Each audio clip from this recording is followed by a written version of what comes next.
Deus nos deu e amém. Glória a Deus. Aleluia. Esse filme que eu gosto muito, porque foi um filme que eu vi e até hoje Deus fala muito comigo através desse filme. Marcar um dia para os irmãos assistirem, viu?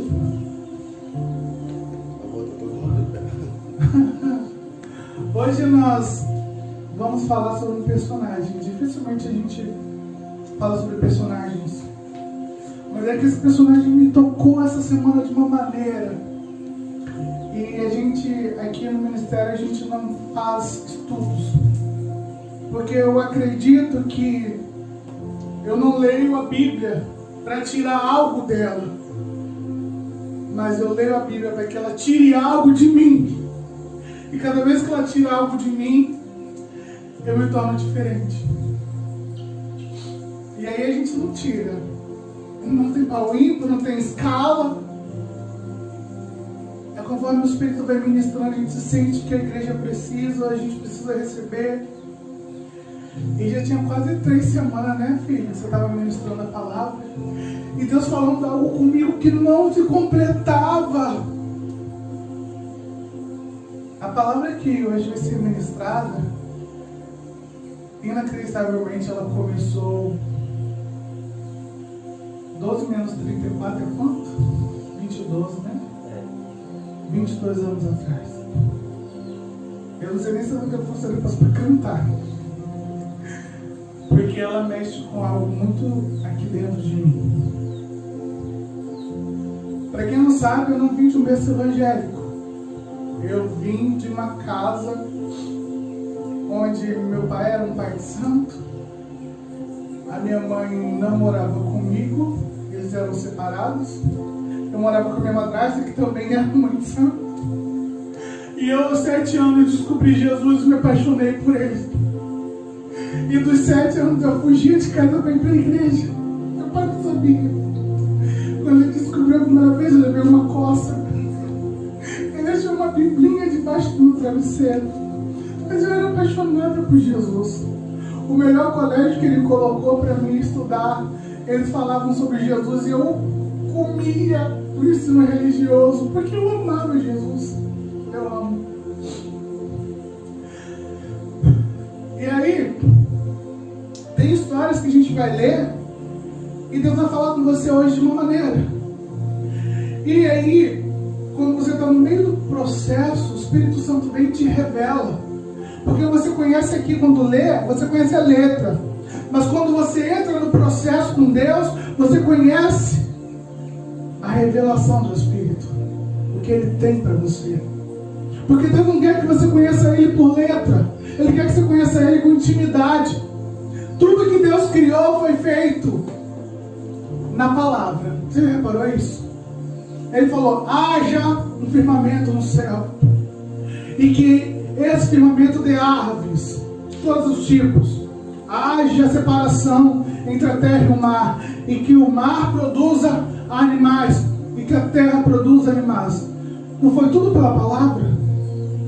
Qual foi a única coisa que ele não fez pela palavra? Não? Você e eu e você. Foi a única coisa que ele não fez pela palavra. Ele falou, a terra produz homem. Não. Ele desceu. Ele foi e teve contato com o barro. Porque ele não queria que a gente fosse feito pela palavra. Porque a palavra seria apenas base. Ele queria relacionamento. Então quando ele faz eu e você, ele está dizendo uma coisa, eu quero te tocar, eu quero te sentir, eu quero ser um com você. E diferente, ele vai lá e sopra dentro de nós. Porque ele não queria que a gente tivesse apenas a palavra, mas que a gente tivesse intimidade. Intimidade. Então, há muito tempo atrás, o Senhor havia me dado um louvor. Não meu, eu só cantei ele. E meu pai, para quem não conhece a história, eu vou só resumir. Meu pai, ele ficou doente e eu orava por ele todos os dias. a enfermidade permitiu que a gente se achegasse mais. Ele começou a aceitar a oração, começou a conhecer quem era Jesus, do meu ponto de vista, porque o Jesus que ele conhecia era um outro. O Jesus que matava, o Jesus que feria, um Jesus ruim. E através de mim ele conheceu um Jesus amoroso, do qual ele se apaixonou e falou: eu não posso largar. E aí no dia 9 de janeiro, ele no hospital aceitou Jesus. E disse: eu estou salvo em nome de Jesus. E naquele mesmo dia ele morreu. E eu vi meu pai morrendo, eu estava na casa MX. E em visão o Senhor me mostrou meu pai sendo levado. E foi algo tão profundo, porque não estava na letra, estava no espírito. E aí minhas tias, que eram muito da letra, falou: isso não existe. Porque a incredulidade do coração delas era: se não está na Bíblia, eu não acredito. Eu falei: eu vi meu pai. Lembra aquele CD do Cheiro das Águas? Não sei quem vai lembrar. Que tinha um homem assim ajoelhadinho. E eu vi meu pai daquela maneira. E ele era recoberto com um novo negócio assim, parecia umas asas grandes. E ele era levado com uma mão bem grande. Isso às 3 horas da manhã. Eu acordei e comecei a orar dentro de casa. Minha tia mandou eu dormir, que isso não era verdade. Que Deus fala na palavra, Deus não fala assim. E aí quando foi no outro dia eu descobri que ele tinha falecido. E quando a gente foi ver no atestado de óbito qual era o horário que ele tinha falecido, às 3 horas da manhã, mesmo horário da visão.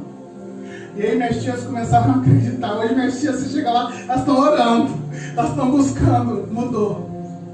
Mudou a visão não por causa da letra, mas por causa da minha intimidade. Ou seja, a sua comunhão com Jesus vai mudar os outros e não a tua palavra. Porque às vezes a gente quer falar pro outro que dá vontade de pegar assim e sacudir, mas não vai adiantar.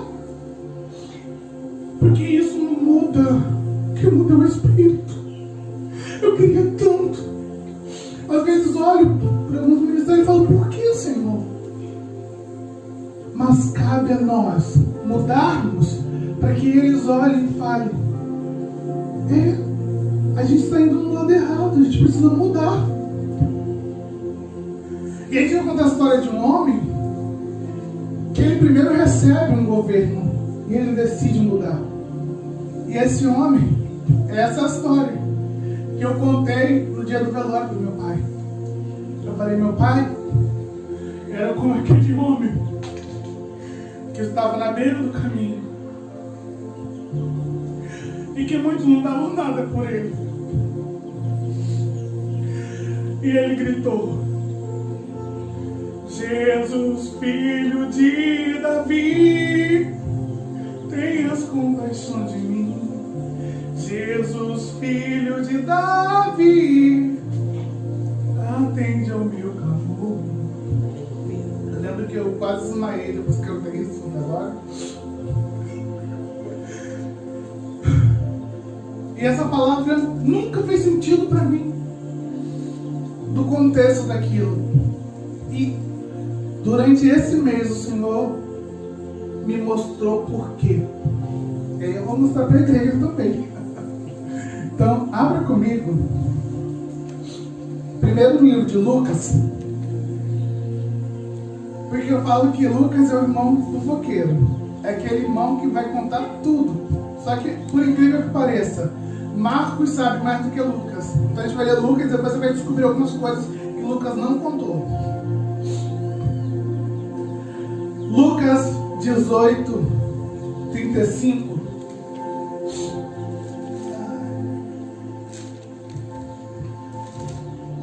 Lucas 18, 35. Amém?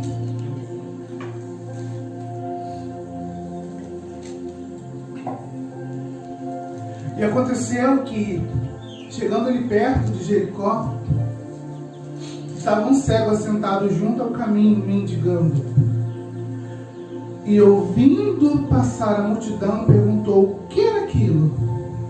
E disse-lhe que Jesus, o Nazareno, passava ali. Então ele clamou, dizendo: Jesus, filho de Davi, tem misericórdia de mim. Os que iam passando repreendiam-no para que se calassem. Mas ele clamava ainda mais: Filho de Davi, tem misericórdia de mim. Então Jesus, parando, mandou que lhe trouxessem. E chegando ele perto, ele perguntou-lhe, dizendo: O que queres que eu te faça? Eu quero andar. Estou brincando. E ele disse: Que eu veja. E Jesus lhe disse: Vê, a tua fé te salvou. E logo viu e seguiu, glorificando a Deus. E todo o povo, vendo isto, dava louvores a Deus. Pode sentar, por favor. Lucas se atém a uma coisa. Ele só se atém ao milagre e o que acontece depois do milagre. Muitos de nós fazemos assim. Nós, quando passamos por um momento muito difícil e ganhamos uma bênção, a gente se atém à bênção e depois da bênção, comemorar, né? Meu Deus, aconteceu isso. Só que Marcos, ele vai dizer pra gente umas coisas que é muito importante e descrevem a história desse homem.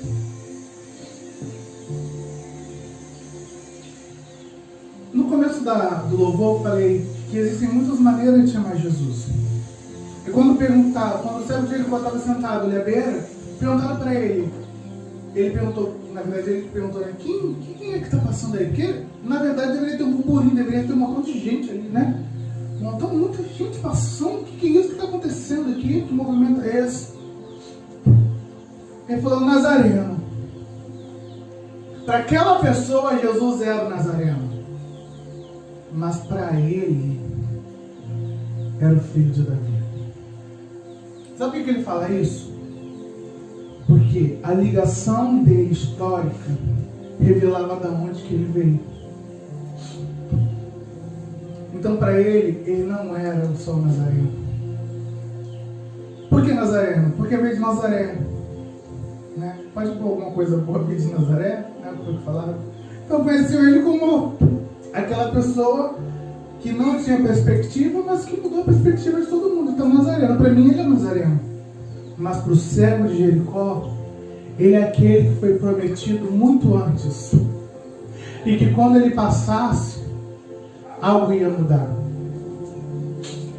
Essa palavra está escrita nos 3 evangelhos, em Lucas, em Marcos e, se eu não me engano, em Mateus.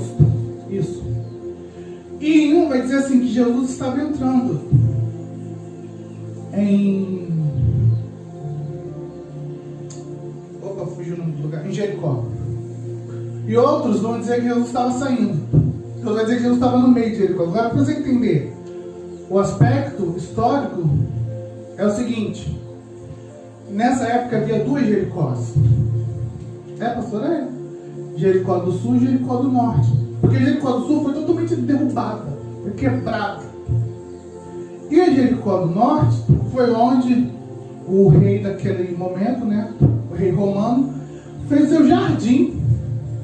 Então as pessoas que viajavam para ir para Jerusalém, só para você entender o sentido, eu estou falando historicamente, mas eu amo a palavra, eu amo a revelação.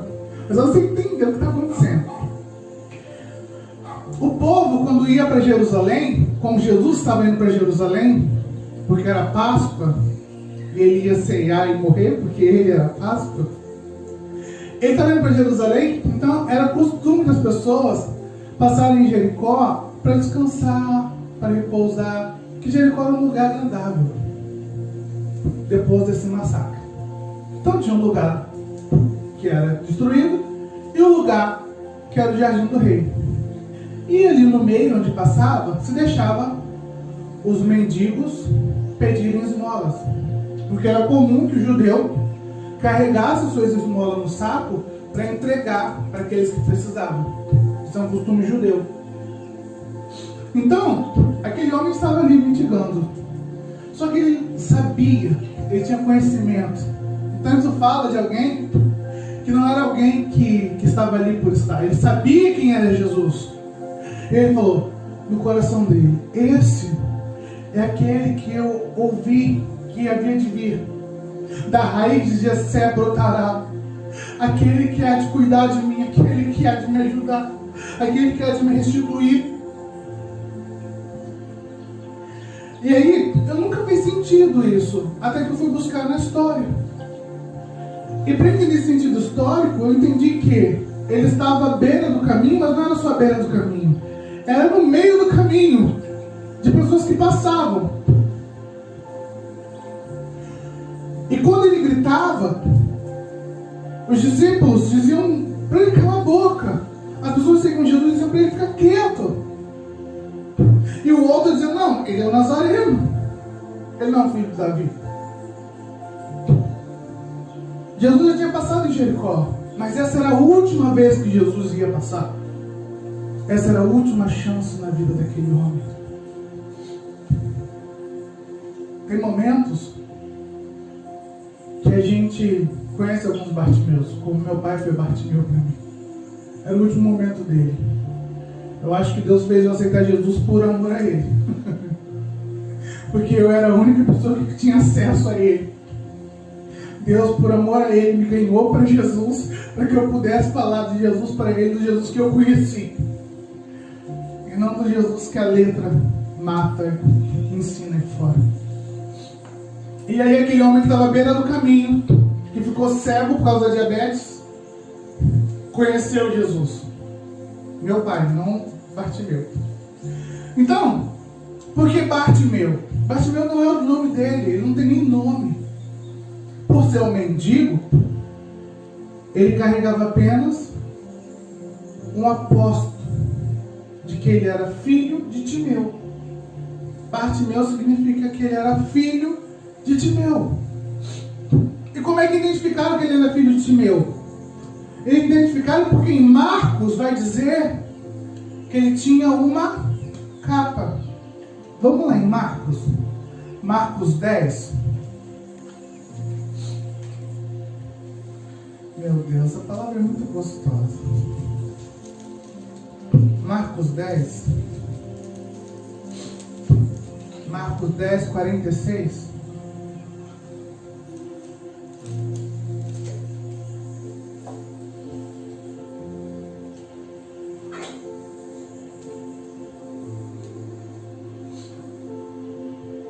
Depois que foram para Jericó, e saindo eles de Jericó, entendeu? Foram para Jericó e saindo de Jericó. É porque era a mesma Jericó, só que era dividida. Com seus discípulos e uma grande multidão, Bartimeu, o cego, Bartimeu, o cego, né? Tem um subtítulo, né? Filho de Timeu estava sentado junto ao caminho, mendigando. E começou a clamar e a dizer, Jesus, filho de Davi, tem misericórdia de mim. E muitos o repreendiam para que se calasse. Mas ele clamava cada vez mais, filho de Davi, tem misericórdia de mim. E Jesus parando disse que o chamassem. E chamaram o cego dizendo, tem bom ânimo, levanta-te, que ele te chama. E ele, ou seja, o cego, lançando de si sua capa, levantou-se e foi ter com Jesus. Só tem. Então ele tinha uma capa. Por que serve a capa? Ele só vivia ali naquele lugar. Então, a capa era a proteção da chuva. A capa era a cama dele. A capa era o conforto dele. A capa era tudo que ele tinha. Mas quando ele reconhece que Jesus o chama, e Jesus reconhece quem ele é, ele fala, isso aqui não tem mais valor para mim. Isso aqui que eu me apoiava não tem mais valor para mim. Porque agora eu encontrei de verdade Jesus. E esse Jesus que ele encontra é alguém que já está no íntimo dele, no âmago. Porque quando ele encontra, ele não apenas... Jesus fala para ele, vai, a tua fé te salvou. Ele não vai. A Bíblia diz que ele segue Jesus. Ele não só segue, como ele fica louvando. Ele fica cantando. Ele fica adorando. E a adoração dele é algo tão forte que Lucas vai dizer que as pessoas começam a louvar e adorar a Deus. Você imagina aquela pessoa que está tão cheia do Espírito, que ela começa a louvar, e os outros que estão ao seu redor começam a louvar, também começam a cantar. Mas isso aconteceu quando ele largou fora aquilo que não lhe servia. E aí vem a revelação. Aquela capa não era dele. Aquela capa foi dada pelo Império Romano. O Império Romano deu uma capa para aquele homem. E atrás da capa estava escrito: este homem é cego e tem o direito de mendigar. Filho de Timeu. Entendeu por que todo mundo sabia que ele era filho de Timeu? Quando eu tinha capa, todo mundo me conhecia como a filha do Pedro, a filha do Pai de Santo. Quando eu larguei essa capa, eu fui conhecido como a filha de Deus. E hoje eu sou a filha de Deus, e por ser a filha de Deus eu consegui fazer meu pai também ser filho de Deus. Porque Deus não tem neto, Deus não tem sobrinho, Deus só tem filhos. Então, o governo romano deu uma capa para ele, dizendo: isso é o que você tem para sobreviver. Nós estamos te dando uma ajuda, te dando o direito de mendigar. E quantas das vezes o sistema, ele nos dá o direito de mendigar? Eu falo isso e com muito peso no coração. Eu vejo muitas pessoas com talentos, dons incríveis, mas eles estão à beira do caminho, porque o sistema diz para eles que eles não podem. Quando eles começam a pregar, quieto, não pode. Quando eles começam a orar, quieto, não pode. Jesus veio para te tirar da beira do caminho e dizer: vai para o meio, sai da beira do caminho. O sistema mentiu para você e te deu uma capa de conforto. Era confortável você estar assim, mas não é nesse estado que Deus quer que você esteja. Temos tudo. Se eu não me engano, o nome é A História dos Hebreus, mas eu não vou lembrar o autor, que vai mais além. Diz que Timeu era um general de guerra. Um general de guerra que morava em Betel. Agora você entende por que o filho de Timeu, que estava na beira do caminho de Jericó, conhecia quem era o filho de Davi. Porque em Betel ele ouviu a história que viria o filho de Davi.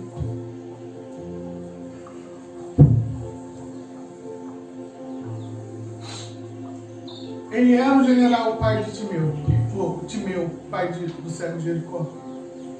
Ele servia as forças armadas. Em um determinado momento ele se aposentou e foi ter as suas coisinhas, o seu comércio. Mas quando o Império Romano entra naquela cidade, eles matam e torturam as pessoas. Porque a tortura faz com que obtenha o poder, e o poder faz com que as pessoas tenham medo. E a gente precisa ver se não é isso que nós estamos fazendo com as pessoas ali fora. Se não é a opressão do evangelho do medo que temos pregado para que o outro possa ter medo. Você vai para o inferno se fizer isso. Se botar essa roupa, você vai para o inferno. Se cantar essa música, você vai para o inferno. Se beber isso, você vai para o inferno. Porque o medo aprisiona. Só que Deus não te fez para ser prisioneiro. Deus não te fez para ficar à beira do caminho. Deus te fez para ser livre da escolha de querer viver com Ele ou não. É por isso que Ele te criou livre, não preso a algo. Não preso. Como assim, pastor? Tira o peixe do mar, o que acontece? Ele morre. Porque a palavra foi que a água ia dar os peixes. Né? Agora, você é livre, você pode ir para a água, você pode ir para a terra, você pode pular, não pode ir muito, né? Não, você afoga, você morre sem ar. Mas por que Deus soprou em nós? Porque Ele queria que a gente fosse preso a única coisa: a Ele. Para que a gente sentisse falta dEle. Para que a gente entendesse que Ele está em nós e que quando a gente doesse aqui dentro, a gente lembrasse dEle. E voltando agora a Timeu, o general, terminou, se aposentou, teve seu comércio, foi devastado por Roma. E segundo o historiador, ele foi crucificado para servir de exemplo. Mataram a família dele e o filho mais novo furaram-lhe os olhos. Deram-lhe uma capa e o botaram à beira do caminho, para que ele não pudesse se vingar do Império Romano.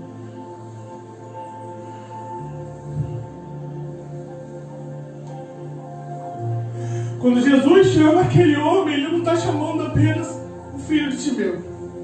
Ele está chamando alguém para dar uma nova história, um novo começo. Jesus não está restituindo apenas os olhos dele, está restituindo a vida dele, do qual ele poderia agora eu tenho olhos, agora eu posso ficar forte, agora eu posso me juntar com uma galera e ir lá derrubar o Império Romano. Mas não, ele falou no coração dele, eu creio. Ele pensou, essa guerra não é contra eles. Aqui está o reino ao qual eu quero fazer parte. E é o reino de Deus. E se tem alguém que eu quero conhecer, esse cara é Jesus.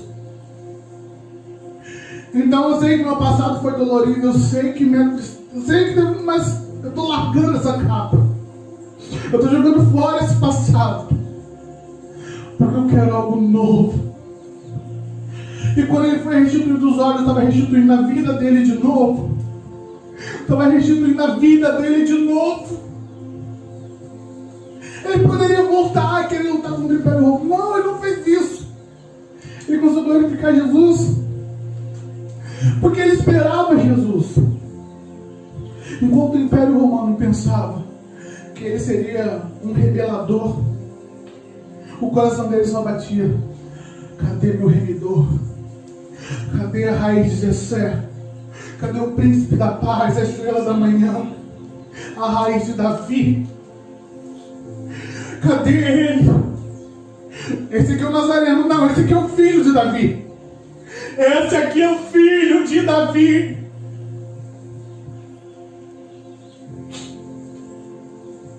Por isso que em um dos evangelhos, Bartimeu fala que eu volte a ver. Ou seja, ele enxergava, mas feriram os olhos dele. Isso me lembra Adoni-Bezeque. Adoni-Bezeque é um rei que ele mutilava os polegares das mãos e dos pés e prendiam reis debaixo de sua mesa para comer as suas migalhas. Aquela opressão psicológica fazia com que reis grandes se tornassem bichos. A opressão psicológica. A gente assistiu uma série chamada Game of Thrones, e tinha um jovem nessa série que ele foi mutilado vivo. Ele foi tão oprimido que no final ele virou uma coisa. Hoje existem governos, e eu denuncio isso no altar do Senhor. Existem governos que ainda oprimem e colocam na beira do caminho aqueles que deveriam estar andando no meio do caminho, glorificando e levando outros a glorificar. Se você não percebeu, aquele homem mudou aquela multidão. Uma multidão que impedia milagres passou a ser uma multidão que adorava a Deus. Porque na frente ia Jesus, mas atrás não tinha ninguém que repassasse aquilo que Jesus era. Quando aquele homem se levanta, ele continua fazendo o papel de Jesus. Como assim, pastora? Porque no meio daquela multidão se perdia, se tornava uma multidão incrédula, uma multidão que impedia os outros de chegarem. Mas quando aquele homem se levanta, aquela multidão se torna uma multidão que louva, que adora, que enaltece o nome do Senhor. Então Jesus quer te tirar dessa beira do caminho, para que você não seja mais aquela multidão que grita, que oprime, que briga, mas aquela multidão que louva, que adora, que pula, que canta, que exalta com sua vida, com suas mãos, com sua voz, com seu coração. Aleluia, Deus.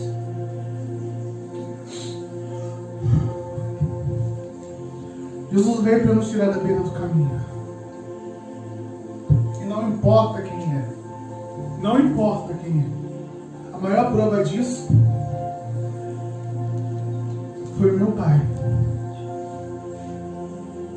Que desde criança, ele fala que desde criança, ele virava nos espíritos. Desde criança. O centro dele lotava. Pessoas de todos os lugares querendo cura, querendo emprego, querendo um montão de coisa. E hoje eu olho para o sistema e vejo que parece a mesma coisa. As pessoas entram, né, na igreja nessa busca, na busca do carro do ano.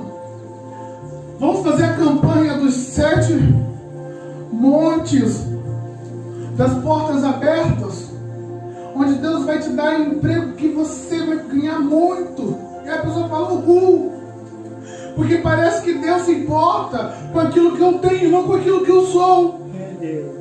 Parece que a igreja hoje ministra que é importante você ter bens, como se Deus estivesse preocupado com os bens, para que os outros digam, esse aqui é abençoado porque eles têm bens.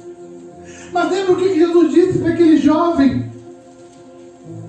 Você tem bens? Vai lá, vende tudo o que você tem. Volta e me adora. Porque se teus bens te impedem a chegar perto de mim. Então o primeiro lugar que eu vou tocar é nos bens. Para que você entenda que isso não é necessário. O necessário é me conhecer. E quando você me conhecer, todas essas coisas serão acrescentadas. Lembra que quando eu e o pastor João começamos a namorar, tivemos um propósito de casar e ficar junto? Nós perdemos tudo. Tinha dia que comíamos macarrão com salsicha, moela, fígado de galinha. Era o que dava para comprar. Mas Deus nos aproximou muito dele.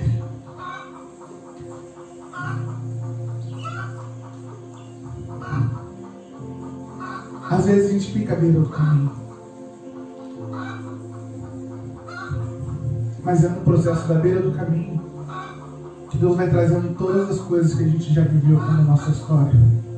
Para que quando a gente vê Jesus, a gente não perca a oportunidade de saber quem Ele é. E que Ele realmente está ali. Eu vou encerrar com uma parábola. Jesus fala que havia um homem que ele saiu da cidade dele e foi assaltado no meio do caminho. E os assaltantes machucaram o corpo dele, levaram o dinheiro e ele ficou caído. E vinha um fariseu letrado, conhecia tudo do Corão, orava de manhã, via o pôr do sol, fazia tudo direito, não raspava os cantos das orelhas. Ele era um cumpridor fiel. E passando ali, ele viu um homem à beira do caminho, caído, morto. Mas no seu coração ele disse: eu tenho que cuidar do templo de Deus, não posso perder tempo com isso. Foi embora. E o homem ficou lá agonizando. Mas daqui a pouco veio um levita. E o levita veio passando. Viu o homem lá agonizando, sangrando. E disse: eu não posso perder tempo com isso. Eu tenho que cuidar das coisas do Senhor. Eu nem dinheiro tenho, porque levita não tinha dinheiro. Levita não tinha herança na terra. E passou ao longe. E aí veio um homem que era de Samaria, que para os judeus era a pior cidade que existia. Era a pior pessoa do mundo. É como se Pablo Vittar fizesse algo bom e os crentes iam falar: não. E veio o samaritano. E ele vê aquele homem caído. Ele socorre aquele homem caído. E não só socorre, como põe numa estalagem. Paga a diária dele. Volta para ver se está bem. Esqueci. Logo que ele encontra, ele põe azeite e molha a boca dele. volta essa laje e paga a diária dele até que ele ficasse bom. Jesus vira para os seus discípulos e para os homens que estavam ali pergunta: qual deles agiu correto? É o que se preocupou com a letra? É o que se preocupou com o templo? Ou é o que se preocupou com a vida? É isso que ele está falando. Deus não quer te dar um paliativo. Deus não quer te dar um paliativo. Deus te fez para ser filho. E filho tem tudo. Filho tem tudo. O reino não é pela metade. Não, ó. Para você, tem até um louvor que fala assim: ora que eu cuido da tua vida. Entendeu assim, né? Canta que eu cuido da tua casa. É uma barganha. Então quer dizer que se Deus só vai fazer se eu fizer isso? Tipo, não! Porque em Efésios diz que Ele me abençoou com todas as coisas do mundo espiritual em Cristo Jesus. Eu já tenho todas as coisas. Santo Deus. Mas como essas coisas vêm para mim, é um processo de descoberta. A gente começou um propósito de jejum e oração e a gente viu coisas sendo liberadas. Mas não foi algo que a gente ficou: vamos fazer agora a campanha. A campanha que a igreja hoje precisa fazer é 7 dias de perdão, 7 dias de recomeço, 7 dias de volta ao primeiro, nem primeiro amor, porque é para estar conosco. 7 dias de amadurecimento, as 7 semanas da doação, da entrega, do quebrantamento, do arrependimento. Vamos lá comigo em Efésios para a gente fechar? Meu Deus, Jesus, como eu avancei, Senhor. Efésios.